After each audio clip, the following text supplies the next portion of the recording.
সরকারি সহায়তা পাওয়ার কোনো চুক্তি না হওয়ায় কার্যক্রম বন্ধ করছে মার্কিন স্বল্পমূল্যের বিমান সংস্থা স্পিরিট এয়ারলাইন্স।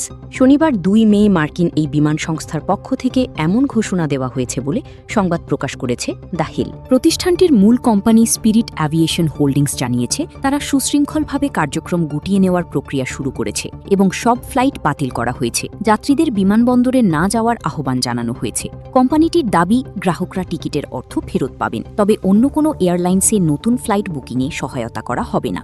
স্পিরিটের প্রেসিডেন্ট ও সিইও ডেভ ডেভিস জানান, কোম্পানি পুনর্গঠনের একটি পরিকল্পনায় একমত হলেও সাম্প্রতিক সময়ে জ্বালানির দাম হঠাৎ ও ধারাবাহিকভাবে বেড়ে যাওয়ায় শেষ পর্যন্ত কার্যক্রম বন্ধ করা ছাড়া তাদের আর কোনো বিকল্প ছিল না। তিনি আরও বলেন, ব্যবসা চালিয়ে যেতে শত শত মিলিয়ন ডলারের অতিরিক্ত তারল্য প্রয়োজন ছিল, যা স্পিরিটের কাছে ছিল না এবং জোগাড় করাও সম্ভব হয়নি।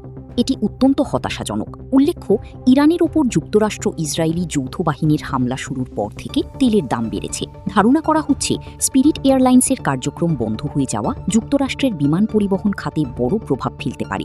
বিশেষ করে স্বল্পমূল্যের বিমান ভ্রমণ সুবিধার ক্ষেত্রে এটি বড় ধাক্কা হিসেবে বিবেচনা করা হচ্ছে।